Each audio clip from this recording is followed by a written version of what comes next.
Dovolte mi predstaviť organizáciu, ktorá dnešné podujatie organizuje, Spoločnosť ochrany spotrebiteľov.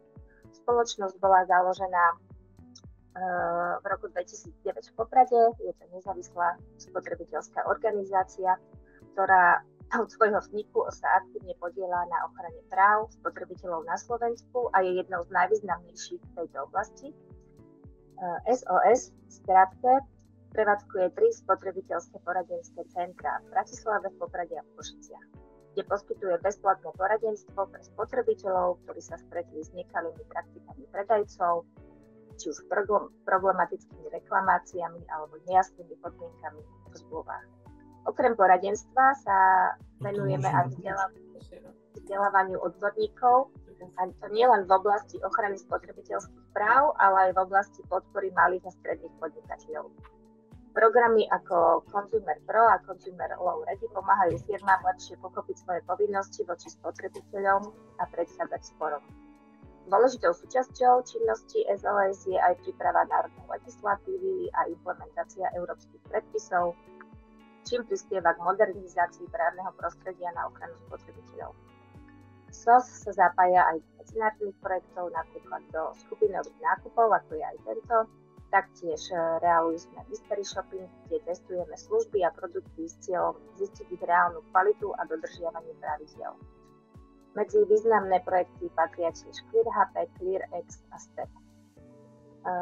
Vzdelávanie spotrebiteľov je kľúčovou súčasťou našej práce. Publikujeme články a analýzy na našej webovej stránke www.sospotrebiteľov.sk, kde pravidelne prinášame praktické rady a upozorňujeme na nové riziká na trhu. SOS je tiež registrovaným partnerom subjektom alternatívneho riešenia sporov ARS, čo znamená, že pomáha spotrebiteľom riešiť konflikty s obchodníkmi mimosúdnou cestou, rýchlo a efektívne a bez zbytočných nákladov. SOS je tiež členom Európskej organizácie BEUK, ktorá združuje spotrebiteľské organizácie z celej Európy a presadzuje ich záujmy na úrovni Európskej únie.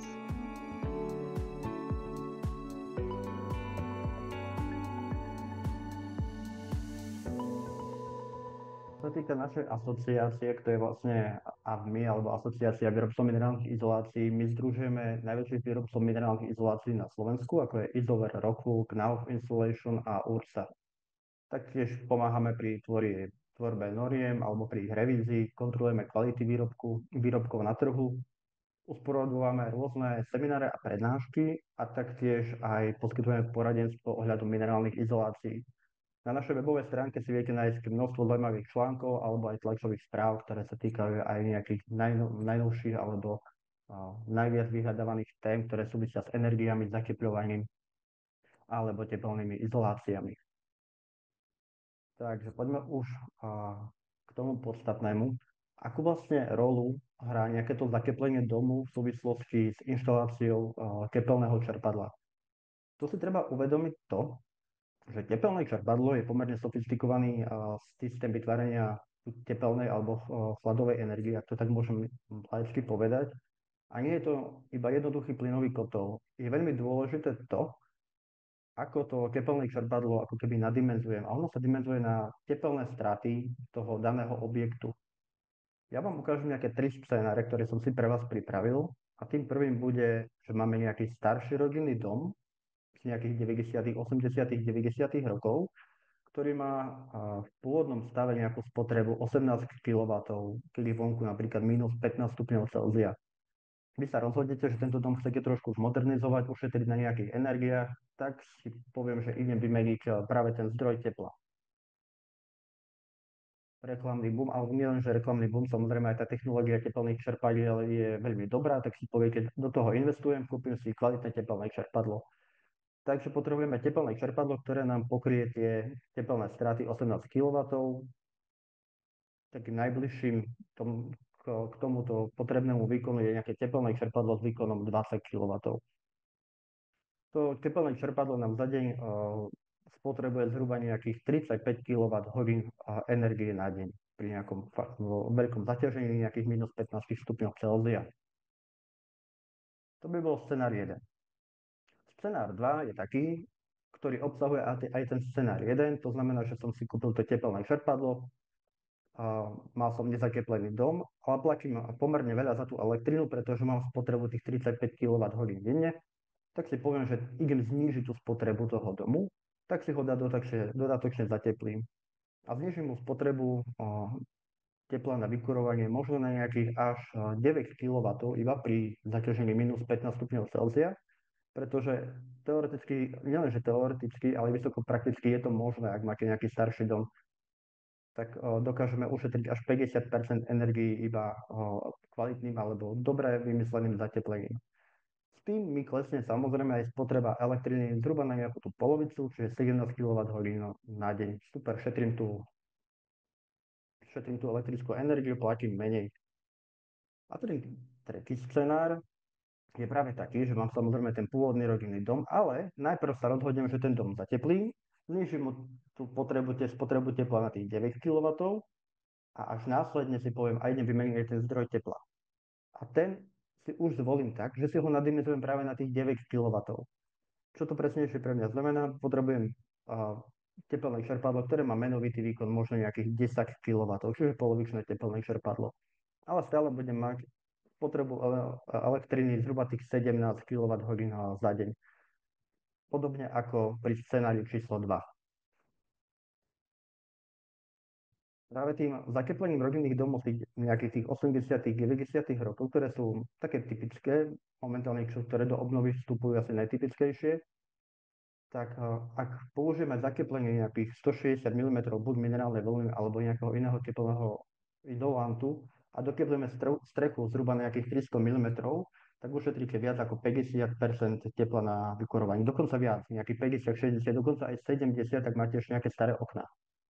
A teraz sa poďme pozrieť, čo sme urobili práve s tým tepelným čerpadlom. My sme si v prvom scenári kúpili tepelné čerpadlo s menovitým výkonom 20 kW a v scenári číslo 3 sme si kúpili iba 10 kW tepelné čerpadlo. To nám urobí zhruba nejakých cenový rozdiel alebo nákup tepelného čerpadla, ktoré má 20 kW, iba za to tepelné čerpadlo stojí zhruba nejakých 13 000 eur. Ak si kúpim o polovičku menšie tepelné čerpadlo, dám za neho 6 000 eur. To znamená, že iba ten nákup toho tepelného čerpadla mi ušetrí ako keby 7 000 eur. Čiže 7 000 eur, ktoré môžem teoreticky už dať do toho zateplenia. Len ono to nie je také jednoduché, keď mám takéto väčšie teplné čerpadlo, tak je tam aj drahšia regulácia, akumulácia, inštalácia a servis. To všetko vám tie náklady na to pomerne výkonné teplné čerpadlo dosť navyšujú. Čiže všetky tieto peniaze, ktoré zbytočne budete investovať do veľmi výkonného teplného čerpadla, môžete už ako keby efektívne použiť ja to tak nazývam, do pasívneho opatrenia spotreby tepla na vykurovanie, čo je práve to zateplenie. Prečo je to pasívne? Pretože ono nepotrebuje žiadne zdroje energie na to, aby vám šetrilo tie vaše nejaké peniaze alebo energie na vykurovanie. Zateplíte ten dom raz, znižíte mu tie náklady, vlastne spotrebu energie zhruba nejakých tých 50 a 70% a to už máte navždy. Bez ohľadu na to, ako cena energie ide hore alebo dole. A následne si zadovážite tepelné čerpadlo, ktoré by malo byť ako keby takouto technologickou čerešničkou na torte kvalitného zateplenia alebo celkovej tej kvalitnej obnovy s cieľom čo najviac znížiť tú potrebu tepla na vykurovanie. Takýmto scenárom dosiahnete najväčšiu ekonomickú aj energetickú efektívnosť. Samozrejme, že si poviete, môže si niekto povedať, ale dobre, ja potrebujem aj ten zdroj vymeniť, no tak budem mať potom silnejšie to tepelné čerpadlo, tak prerobím nejako. Lenže ono to nie je až také jednoduché, pretože ako keď som vám vravel na začiatku, tepelné čerpadlo nie je ako nejaký plynový kotol, ktorý naozaj veľmi viete dobre uberať alebo pridávať. Ono je dimenzované práve na tú tepelnú stratu toho objektu. A ono dokáže modulovať svoj výkon od nejakých 20% svojho výkonu. To znamená, že od 20% svojho výkonu ono dokáže fungovať v nejakých intervaloch, ktoré napríklad potrebuje. Ono nepotrebuje ísť na 100% ako keby stále, ale mení sa v závislosti od vonkajšej teploty. A keď máme nejaké 20 kW tepelné čerpadlo a dokáže svoj menovitý výkon meniť od 20%, to znamená, dokáže ho meniť od 4 kW. A jeho výhodou bude akorát to, že bude fungovať ako monovalentný zdroj, to znamená, že nebude potrebovať elektrodohrev pri veľmi nízkych teplotách, takéto predimenzované tepelné čerpadlo. To znamená, keď budete mať vonku minus 15 stupňov Celzia, máte 20 kW teplné čerpadlo a zateplili ste dom a znižili teplné straty na 9 kW, ono takmer vôbec asi nebude potrebovať elektrický dohrev. Čo je akorát nevýhoda, veľmi veľká, že bude cyklovať pri nižších vonkajších teplotách. Čo znamená cyklovať? Znamená to, že sa bude zapínať, vypínať, zapínať, vypínať. Keď máte správne nadimenzované tepelné čerpadlo, a tak tá jeho modulácia výkonu, to znamená, že to znižovanie toho jeho výkonu bude začínať pri vonkajšej teplote nejakých 12 stupňov Celzia. Čiže ono do 12 stupňov Celzia ide ako keby takmer na svoj 100% výkon alebo nejaký ten najvyšší výkonnostný interval a ide v kúse, vôbec sa nevypína. A keď má 12 stupňov Celzia, už si zníži svoj výkon. Ale nevypína sa, iba si zníži svoj výkon, čo znamená, že moduluje ako keby v nejakých tých vyšších teplotách. Ak máte predimenzované tepelné čerpadlo napríklad tých 50%, tak tá modulácia od vonkajšej teploty začína pri 6-7 stupňoch Celzia. Čiže do tých 6 dokáže ako keby ísť v kuse a pri tých 6-7 začne ako keby modulovať. A keďže nevie ísť pod svoju hranicu nejakých 20% svojho výkonu, tak zhruba, aspoň takto to vychádza, že nejakých 20% vykurovacieho obdobia vám to čerpadlo bude cyklovať. Zapínať sa, vypínať, zapínať, vypínať. Ono sa dá, že tiež si poviete, že to veď nevadí, tak bude zapínať, vypínať. Ale ono to až také jednoduché nie je, pretože to veľmi potom vplýva na životnosť toho teplného čerpadla. Bol som aj svedkom, keď som videl teplné čerpadlo, ktoré malo za jedno vykurovacie obdobie viac ako 100 000 zopnutí, čiže to je teplné čerpadlo pred koncom svojej životnosti, dajme tomu. A toto by malo dosiahnuť po nejakých 25 rokoch. Čiže skrátke povedané, keď máme nejaké teplné čerpadlo, ktoré má výkon 20 kW a moduluje od 4 kW a máme vonku 12 stupňov Celzia, tak ten váš nezateplený dom má spotrebu nejakých 7 kW, čo znamená, že teplné čerpadlo necykluje, pekne dokáže ísť vo veľkej efektivite. Následne, keď si to zateplíte, klesne spotreba na 3 kW, ale 3 kW to teplné čerpadlo už vyrábať nevie. Nevie ísť tak nízko. To znamená, že čo bude vtedy robiť? Dodať teplo domu, ale keď vidí, že ten dom má dosť teplo, tak ono sa vypne. A toto vám to teplné čerpadlo bude stále keby v kuse robiť. Zapínať sa, vypínať, zapínať, vypínať. Čiže veľké opotrebovanie potom kompresora teplného čerpadla. To by bol jeden dôvod, keď si chcem kúpiť teplné čerpadlo, že prečo najprv by som si ten dom mal kvalitne zatepliť. Ale prečo by sme ešte mohli zateplovať? Tak samozrejme splňame nejakú energetickú efektívnosť. Zároveň si zvyšujete komfort v vašom dome. To znamená, v lete nebudete mať prehrievanie toho domu, v zime zase nebudete mať chlad v dome. Svoju nosnú konštrukciu toho domu, obvodové steny nezaťažujete nejakými cyklami premrzania, pretože keď máte iba obvodovú stenu a máte vnútri 20 stupňov Celzia a vonku je napríklad minus 10, tak niekde v tej stene bude tá nula, čiže ono to tam premrzá. A keď sa k tomu ešte spojí aj kondenzácie, že pri tej nule bude aj nejaká voda a bude sa tvoriť ako keby ľad v tej konštrukcii, tak to môže spôsobiť problémy, hlavne keď sa to stane na rozhraní nejakých vrstiev. Máte omietku, tehlu, omietku a náhodou tá vrstva bude premrzať, tak potom dochádza k tomu, že tá omietka degraduje. A samozrejme, zateplovanie vám samozrejme šetrí vaše financie. Keď skúsime nejakú takú aproximáciu, tak si môžeme predstaviť vašu nosnú konštrukciu vášho domu ako nejaké svalstvo človeka. Keď zaťažíte tú konštrukciu chladom alebo teplom, no čo sa stane, samozrejme začne sa prehrievať a začne sa prehrievať samozrejme aj interiér toho domu. To znamená, že v zime vám je zima, v lete vám je horúco. Ak my posunieme to prehrievanie nosnej konštrukcie vďaka tepelnej izolácii smerom von, dostaneme kvalitné, stabilné vnútorné prostredie bez toho, aby sme pociťovali nejaký chlad alebo teplo. Ono to samozrejme súvisí aj s tým, ako ten dom potom reálne využívame a vetrame. dobre zateplený dom sa vám samozrejme neprehreje, ale keď mu o 12. na obed potvárate okná, vžijete dovnútra teplý vzduch a naakumulujete ho na teplo, tak samozrejme on potom ani to teplo nebude púšťať von. Čiže treba tam trochu potom aj premýšľať o tom, ako ten dom používať, kedy najlepšie vetrať a tak ďalej. A pri tom zateplení máte samozrejme veľa možností alebo viaceré možnosti. Tých zateplovacích materiálov alebo teplnoizolačných je pomerne kvantum. Také najrozšírenejšie na Slovensku sú napríklad minerálna vlna alebo extrudovaný alebo expandovaný polystyrén.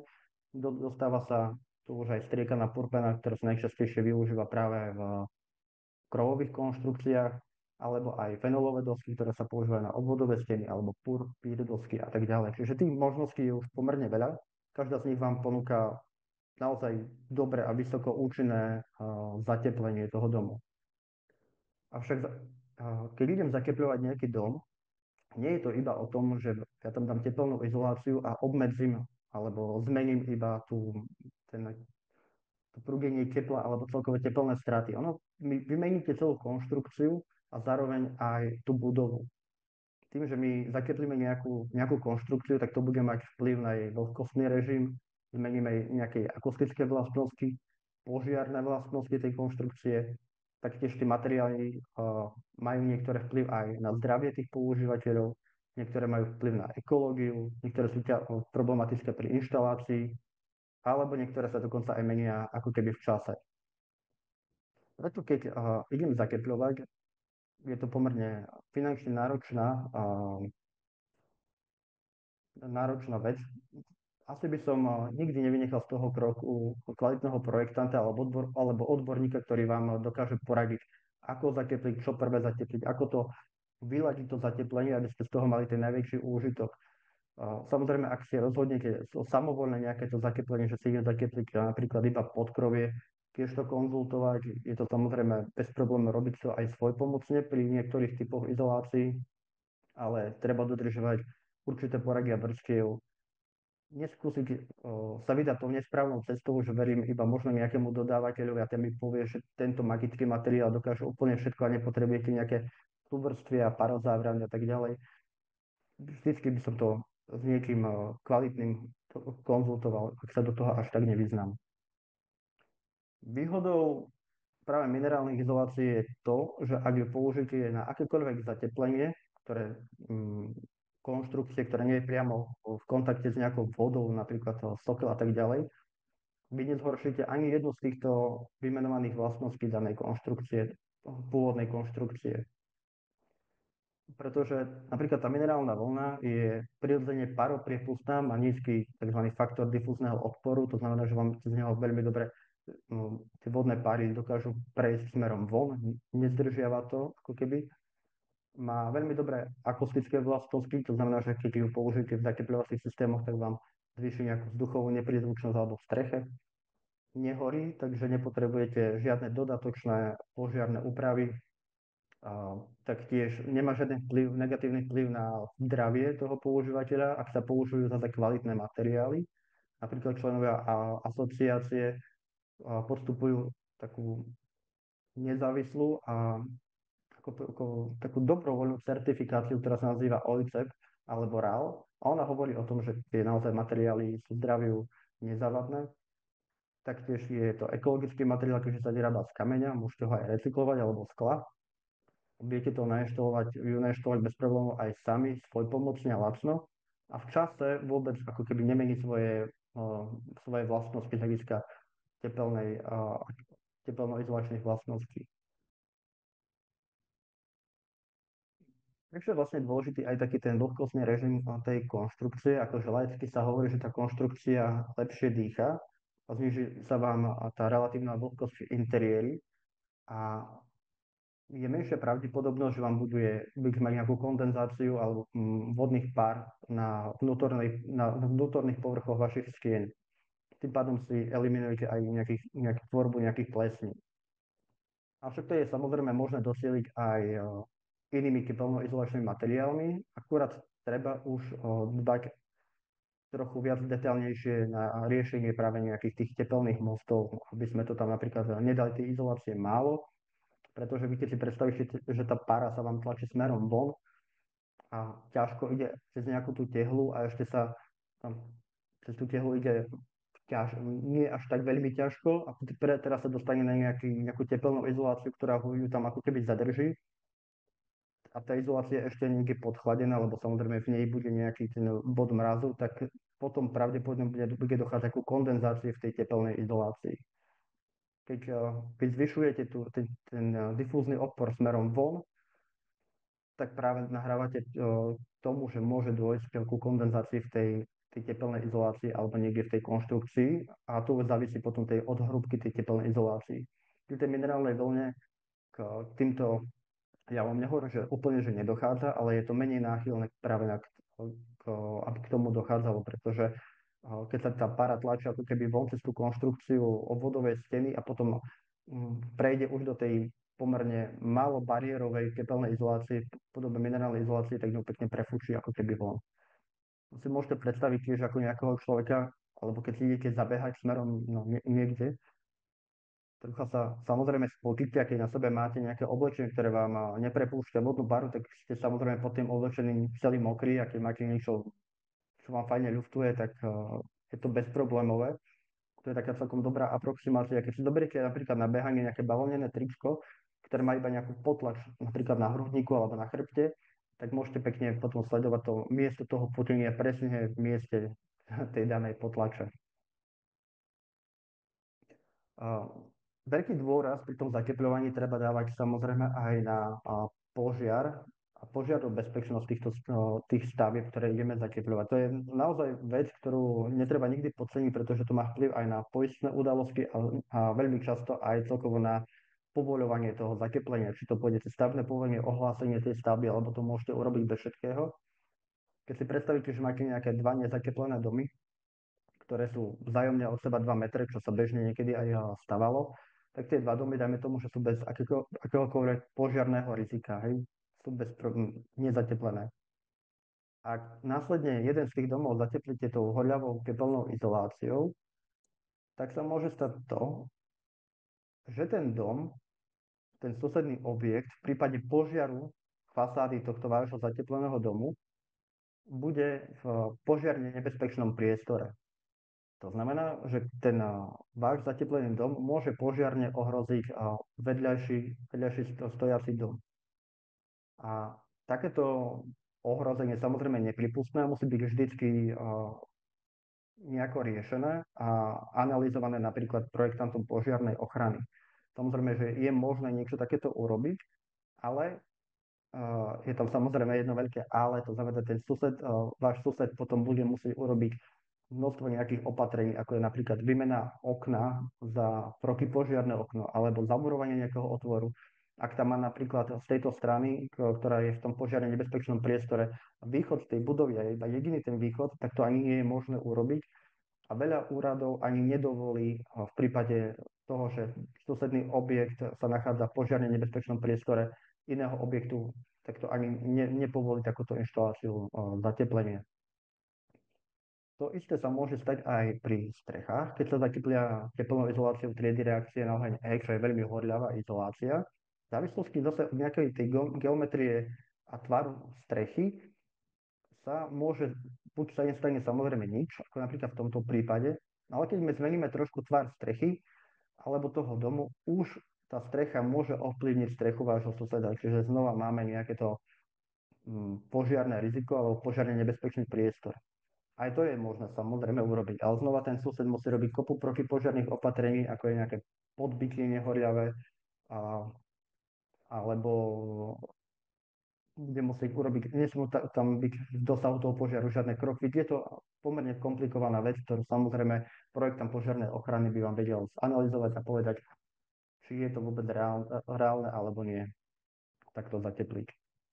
To je napríklad nejaký príklad toho, keď stačí iba taká nešťastná náhoda, kde vám blesk udrie do strechy, ktorá je zateplená ohľadľavou tepelnou izoláciou, tak tí hasiči samozrejme nemajú vo väčšine prípadov absolútne šancu Dokonca keď si všimnete, tak aj vedľajší, je tam vedľa taký dom, ten biely, a ten musel byť ochladovaný z toho dôvodu, že skoro mohol taktiež splánuť z toho požiaru tejto strechy. Toto je napríklad zhorená fasáda, ktorá sa stala v Margecanoch, tuším tohto roku alebo minulého roku. Tu je aj chybná inštalácia tepelnej izolácie, čiže aj na to treba dávať pozor. V prípade inštalácie tepelnej izolácie má byť vždy pekný rámček okolo každej tepelno-izolačnej dosky, a ten práve slúži na to, aby vám tam nevznikla takáto prevetravaná dutinka, ktorá v prípade, ona je uzavretá, ale v prípade požiaru sa stane prevetravanou a celá tá tepelno-izolačná doska vám horí po celej výške až pod strechu. Čo sa týka aj tej akustiky, pokiaľ si zvolíte rôzny typ toho zateplenia, tak môžete aj zhoršiť zvukovo-izolačné vlastnosti pôvodnej konštrukcie. Na tom grafe vľavo môžeme pekne vidieť pôvodnú nezateplenú stenu z porobetónu, ktorá dosahuje tzv. Vzduchovú nepriezvučnosť 43 decibelov. To znamená, že vám ako keby, keď máte vonku nejaký 60 decibelový zvuk, tak tých 43 decibelov vám tam ako keby odíde a dovnútra počujete nejakých 17, čo je pre nejaký prach počutia pri niektorých frekvenciách.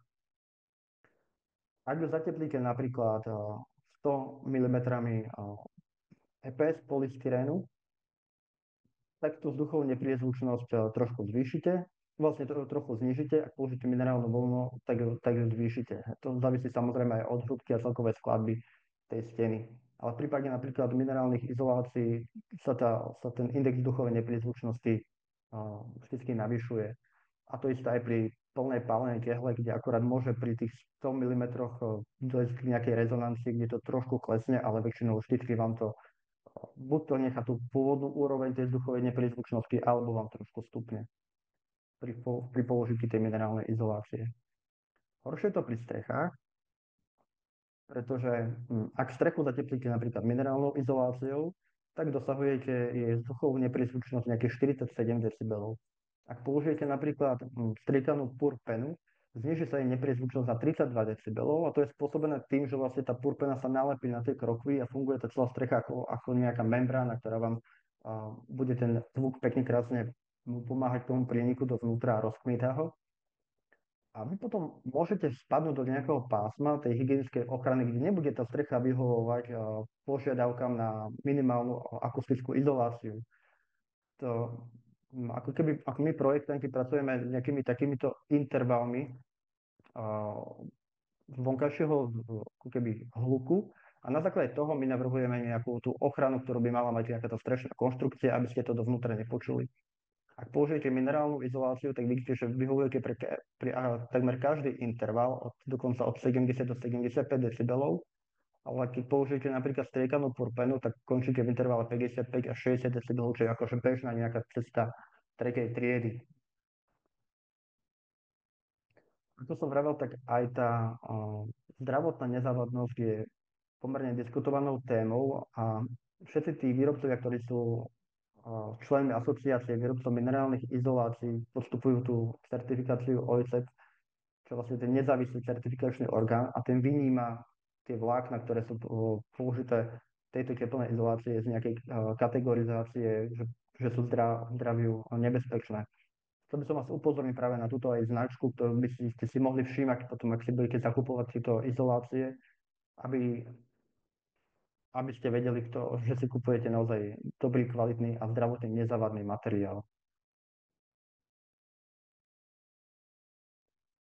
Taktiež je dobre používať alebo si kupovať materiály od spoľahlivých a dobrých dodávateľov, ktorí majú svoju nejakú históriu na trhu, pretože ako každý iný materiál, vy na tento materiál máte, alebo na akýkoľvek iný výrobok, aj na tento materiál vy máte záruku, či vám príde poškodený, alebo sa tam začnú vytvárať nejaké fľaky, tak máte právo na nejakú reklamáciu. Taktiež je dobre, keď predajca toho materiálu, alebo dajme tomu ten výrobca toho materiálu vám vie dať veľmi dobrý podrobný support o tom, ako tú jeho izoláciu použiť, kde je vhodná. A taktiež títo výrobcovia väčšinou majú aj nejaké dobré inštalačné videá, ktoré vám pomôžu túto izoláciu kvalitne a dobre ako keby zabudovať. Čo sa týka minerálnych izolácií, poznáme nejaké také 3 základné druhy týchto minerálnych izolácií. Tým prvým typom, takým asi aj dajme tomu, že najviac ako keby najlepším typom alebo najdrahším typom, ktorý je vhodný napríklad pre fasády, sú tuhé dosky, kde sa používajú, ako som vravel, buď pre kontaktné zateplenie fasád, tzv. ETICS systém, alebo pre ploché strechy, alebo pre podlahy. Vy keď chcete túto tuhú dosku zabudovať do niektorých z týchto konštrukcií, potrebujete vedieť aj jej iné ako teplnoizolačné parametre. To znamená nejaké tie mechanické. Čiže keď budete potrebovať kontaktné zateplenie, tak sa sústredíte na tzv. Pevnosť ťahu, označuje sa TR alebo v tlaku. Pri plochých strechách je to nejaká stlačiteľnosť a bodové zaťaženie. Pri podlahách je to taktiež stlačiteľnosť a dynamická tuhosť napríklad.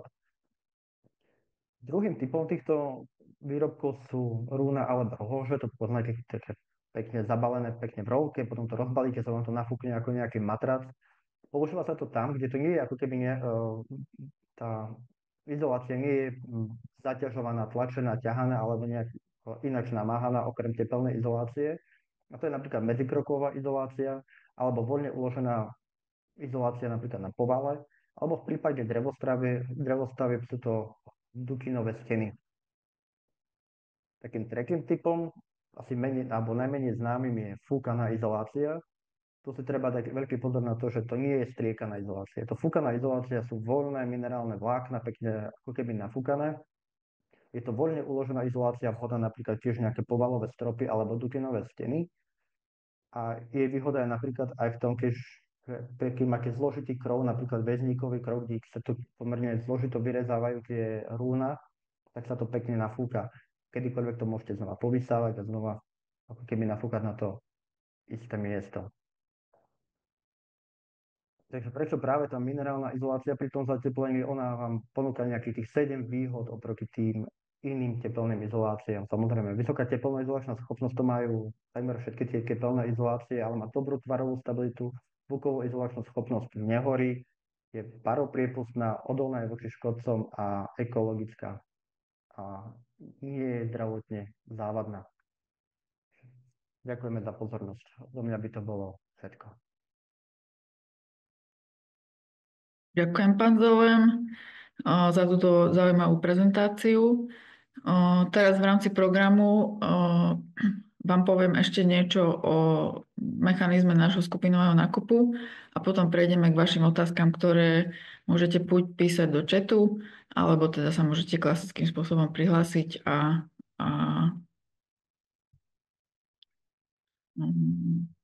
opýtať sa otázku priamo. Čiže tento projekt nerealizujeme sami, keďže sme členom Európskej spotrebiteľskej organizácie, tak teda sme v kontakte s rôznymi partnermi, spotrebiteľskými organizáciami v jednotlivých členských krajinách. A tento projekt konkrétne s nami realizujú aj kolegovia z Belgicka, z Talianska, z Bulharska, zo Španielska a zo Slovenska a z Portugalska. Partnerom je aj európska organizácia, ktorá sa venuje testovaniu spotrebiteľských produktov, ECRT, no a už spomínaná Európska spotrebiteľská organizácia, ktorá vlastne tento projekt koordinuje. Ako som spomínala, toto je náš tretí skupinový nákup, ktorý na Slovensku naozaj zatiaľ je tak povediac ešte nie veľmi známy ako mechanizmus nákupov, ale v iných krajinách takto spotrebitelia už naozaj bežne nakupujú nielen tovary, ale napríklad aj vymieňajú dodávateľov služieb. Takou najväčšou výhodou tohto skupinového nákupu pre spotrebiteľov je to, že naozaj do toho ideme ako spotrebiteľská organizácia, ktorá vznikla pred viac ako 14 rokmi. A teda nikam sa ani nechystáme ani po skončení tohto projektu, čiže naozaj ideme do tohto projektu pod svojím vlastným menom a so skúsenosťami, ktoré sme počas svojej existencie nadobudli. Čiže práve preto si myslíme, že je výhodou spotrebiteľov, že práve my ich prevedieme celým tým procesom skupinového nákupu od výberu až po inštaláciu a potom nejaký záručný servis toho produktu a inštalácie. Tým, že vlastne ide o skupinu spotrebiteľov, tak zverejníme v polovici apríla 2 zvýhodnené ponuky, ktoré sú vlastne práve preto výhodnejšie pre spotrebiteľov, lebo teda by sme chceli, aby ich bolo čo najviac. Nie je tam len vlastne zvýhodnená cena, ale sú tam aj iné benefity pre spotrebiteľov, ako je napríklad dôležitý fakt, že tie čerpadlá, ktoré sme všetci v rámci všetkých krajín v našich skupinových nákupoch ponúkli, boli otestované nezávislým laboratóriom a teda všetky získali dobré alebo vynikajúce výsledky. Takisto vlastne je tam daná vopred cena inštalácie, čo považujeme za veľmi dôležité, keďže na trhu dnes vidíme naozaj, že táto cena môže byť veľmi rôzna. Takže v našom nákupe tá inštalácia má konkrétnu cenu s toleranciou plus minus 10%. Takisto vlastne sme overovali dodávateľov, ktorí prihlásili ponuky z hľadiska ich histórie a nejakej finančnej stability, aby nešlo teda o dodávateľov, ktorí, ako tiež vidíme v praxi, po krátkom čase zmiznú z trhu alebo teda nechajú spotrebiteľov s nevyriešenými reklamáciami. A takisto vlastne sme tie zmluvy o dielo, ktoré spotrebitelia v rámci tohto nákupu budú uzatvárať, skontrolovali ako spotrebiteľské združenie, či tam nie sú nejaké nepriateľné zmluvné podmienky alebo teda nejaké skryté sankcie a ďalšie rizika, ktoré by spotrebiteľov mohli nejakým spôsobom poškodiť. No a za veľkú výhodu považujeme aj to, že naši dodávatelia po podpise zmluvy garantujú inštaláciu celého systému a spojaznenie celého systému do 3 mesiacov. Takže to je vlastne k výhodám toho skupinového nákupu. Novinkou je, predtým sme to nerobili, že v rámci tejto kampane, ako to my zvykneme volať pracovne, okrem vlastne tej aktivity nákupu sme pre spotrebiteľov pripravili aj online workshopy, ako je tento. Zatiaľ tá účasť, ako vidíte, nie je nejaká vysoká.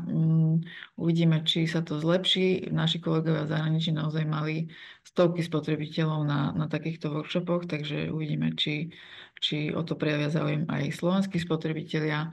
Ale zase z našej skúsenosti vieme, že keď to potom zverejníme na webe, tak veľa ľudí si to potom následne pozrie aj z nahrávky.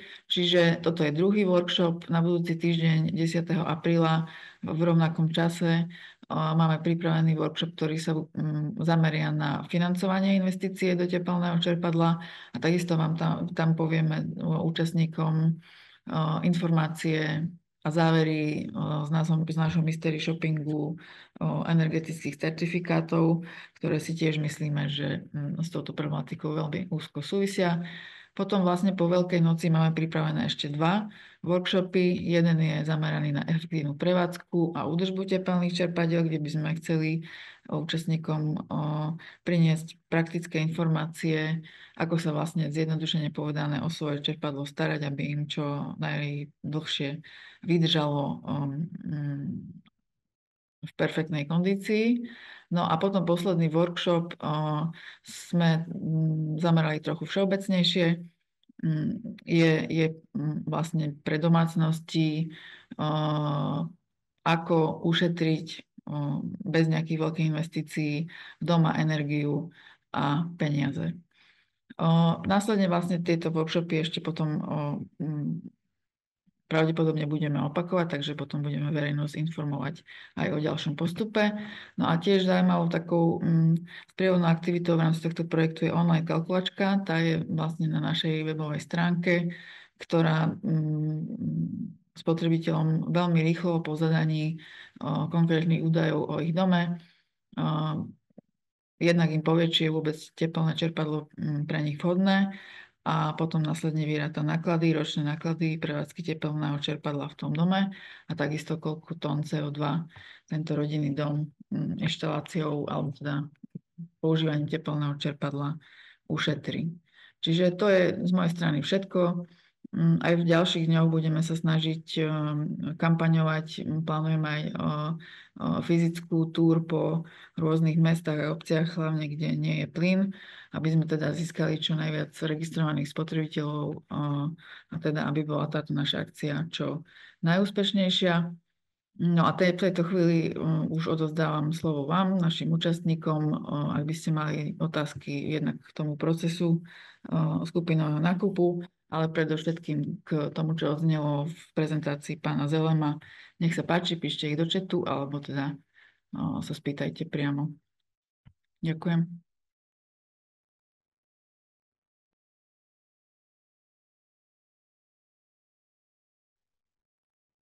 Dobrý deň. Som rád, že mám túto možnosť. Počujete ma? Ja vás nepočujem. Počujeme. Áno. Prepáčte, počujeme vás, pán Lubor asi. Dobre, áno, to som ja. Dobre. Ja by som sa rád spýtal pána Zelena, čo si myslí o zateplení domu, ktorý som spravil už pred 10-15 rokmi zhruba, minerálnou vlnou. Je to dom, ktorý za chvíľu, rodinný dom, stojaci samostatne, so zastávanou plochou asi 150 m2, s zatepleným podkrovím, plná tehla, pálená, 60 hrúbka. Zateplil som to minerálnou vlnou, ale bohužiaľ pred tými 15 rokmi to ešte nebolo také, iba 8 cm hrubou. Hej. No, takže mám obavy, či nebude to veľmi náročné na výkon tepelného čerpadla. Takto. V súčasnosti vykurujem celý dom, vrátane podkrovia, plynovým kotlom kondenzačným. Spotreba je asi 29 000, 30 000 kWh ročne a použité je to na kúrenie a ohrev teplej vody. Nie je to použité na varenie. Takže máš taký najhrubší odhad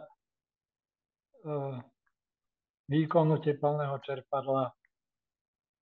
Takto ešte ďalšia vec. Uvažoval som aj s bivalentnou prevádzkou, že by teda ten kotol ešte je celkom funkčný, dobrý. Pri tých extrémnych zimách fungovalo to dokurovanie pomocou toho kondenzačného kotla plynového. Takže môj taký hrubý odhad, ktorý som spravil na základe všelijakých štúdií, je, že asi tak 7 kW kotol, teda 7 kW teplné čerpadlo, a s tým, že teda by bola tá bivalentná prevádzka. A neviem, no, čo si vy o tom myslíte? Je to tak zhruba asi v takom reálnom rozmedzi? Hej, to, ako vravíte, je podľa mňa celkom rozumné. Ja by som tak typol tých 8, 10, možno 11 kW teplné čerpadlo, v závislosti od toho, v akej lokalite máte ten dom. Je to stredné Slovensko.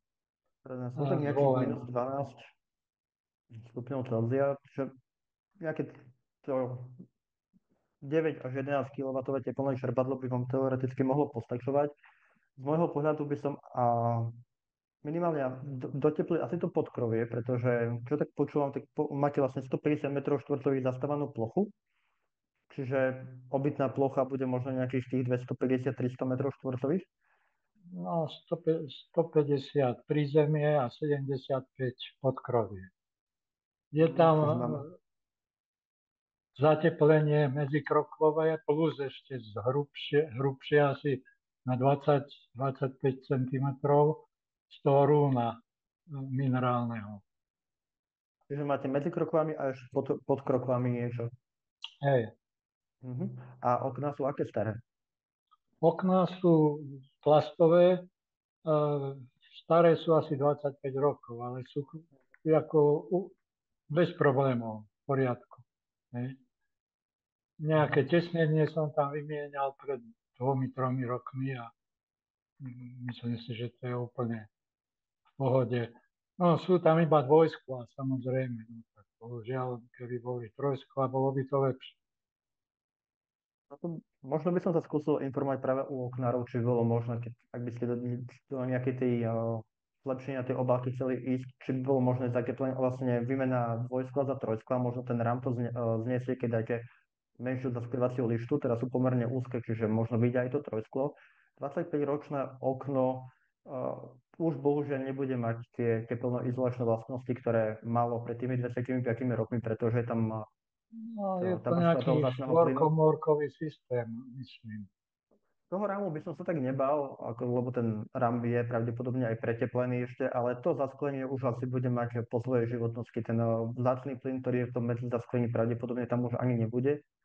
A tá efektivita tých dvojitého zasklenia bude veľmi nízka. Pravdepodobne. A myslím si, že ten váš dom nie je nič katastrofálne pre tepelné čerpadlo. Podľa mňa to tepelné čerpadlo 10 kW bude určite bez problémov zvládať, ale nechal by som si to vypočítať buď certifikátorovi alebo projektantovi, ako máte teda tú potrebu tepla na vykurovanie, to je taká teoretická hodnota a na základe toho by sa potom nadimenzovalo tepelné čerpadlo. A No isté, v každom prípade by som rád nejakého odborníka z toho, nejakého projektanta, ktorý v tom má naozaj skúsenosti a neviem do akej miery aj spoločnosť spotrebiteľská má nejakú databázu, nemá nejakých projektantov. Nemáme databázu projektantov, ale keď zverejníme ponuky, to bude v polovici apríla, tak vy môžete k sebe domov zavolať obidvoch tých dodávateľov a oni vám, tá fyzická obhliadka je bezplatná, čiže oni už prídu priamo k vám domov a urobia vám konkrétnu cenovú ponuku a takisto vlastne vám odporúčia, povedia vám, či teda okná treba vymeniť alebo nie, alebo teda či tam treba nejaké ďalšie úpravy spraviť. Čiže minimálne túto fyzickú obhliadku budete môcť urobiť cez tento projekt, cez tento skupinový nákup. Ale potom vlastne, keď si môžeme spolu komunikovať aj priamo a keby ste naďalej potrebovali nejakého projektanta, tak vám samozrejme vieme nejakého odporúčiť. Dobre, ďakujem. Tak, to je všetko z mojej strany. Ďakujeme za otázku. Neviem, či ďalší účastníci majú nejaké otázky.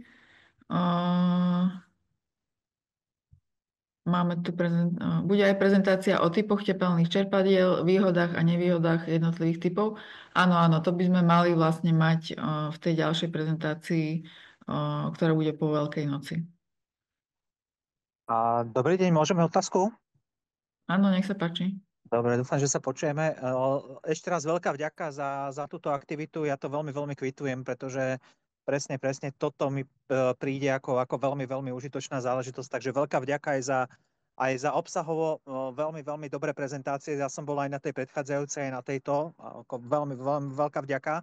A chcel by som sa spýtať, síce tu sme sa bavili ako keby o kvázi rekonštrukcie alebo zateplenie starších nejakých domov, ale chcem sa spýtať pri novostavbách, má ešte vôbec zmysel riešiť zateplenie domov, keď už momentálne existujú pomerne kvalitné materiály v zmysle tehla, ktorá už v sebe obsahuje napríklad vatu, 60-kové steny, alebo proste treba, že nadimenzovať ako keby samotnú stenu tak, aby z tuhých materiálov, aby vôbec nebolo treba robiť akékoľvek nejaké zateplenie, či už polystyrénom, alebo vatou, alebo niečím ďalším. Že aký na toto máte názor? Z môjho pohľadu je zateplenie budovy asi to najlepšie, čo môžete robiť aj pri novostavbe. Sám mám momentálne asi rok postavený dom, ktorý je zateplený. Zateplením takého rodinného domu, ktorý si postavíte z nejakej napríklad kehly, urobíte to, že veľa aj tých chýb, ktoré pri tom murovaní sa ako keby objavia, tak môžete tým zateplením eliminovať z hľadiska hlavne teplných mostov. Je možné samozrejme dosiahnuť veľmi dobré teplnoizolačné vlastnosti aj prostredníctvom nových moderných tehál. Cena tých tehál je väčšinou veľmi, veľmi vysoká. A zároveň aj precíznosť murovania musí byť takmer niekedy až doslova, že na laboratórnej úrovni. Ja som videl samozrejme domy vymurované úplne krásne, ale pohybujeme sa s cenou materiálov vysoko a potom aj s cenou tej realizácie vysoko. Nemusí to byť samozrejme pravidlo, je to moja osobná skúsenosť. A ako som ukazoval aj na tom obrázku s tým Schwarzeneggerom, tým spalaným chlapíkom, ja považujem napríklad obvodovú stenu práve za to svalstvo toho domu, ktoré vám ten dom ako keby drží. To zateplenie je niečo keby dodatočné, to oblečenie, ktoré vás chráni. Čiže vás chráni aj pred tým prehrievaním a chráni vás aj pred tým ochladľovaním. Vy potom viete dobre nadimenzovať aj rovinu uloženia okien, tak aby bola v súlade s teplnou izoláciou, že si viete pekne zvoliť rovinu tej teplnej ako keby bariéry toho vášho domu, pričom keď to je alebo teda ak to je solidná stena bez zateplenia, ako keby, tak už je to trošku taká, ako to povedať, skôr taká alchymia, do ktorej roviny to okno dať, ako sa to bude správať pri minus 10 stupňov Celzia, alebo napríklad v lete, keď chcem chrániť pri 35 stupňov Celzia. Z môjho pohľadu áno, zateplenie novostavieb je podľa mňa jedným z moderných prvkov výstavby. OK, ďakujem. Ďakujem za názor. Ďakujem. Ďakujem za otázku. Máme ešte nejaké ďalšie otázky?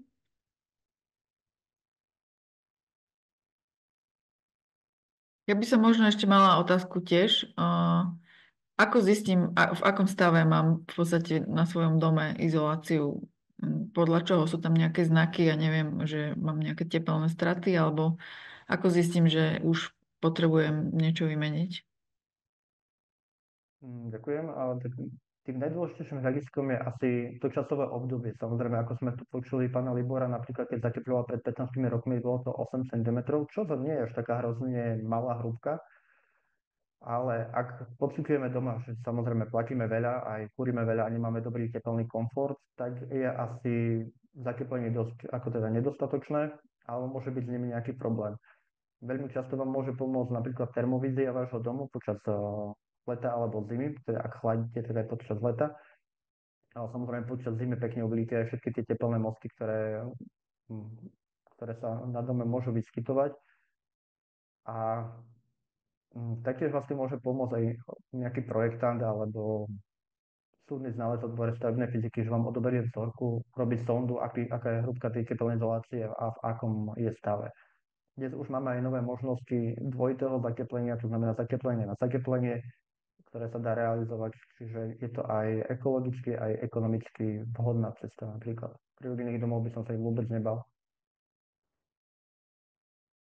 A existuje nejaké časti v dome, ktoré si spotrebitelia vedia urobiť alebo zatepliť aj sami? Alebo to vôbec neodporúčate?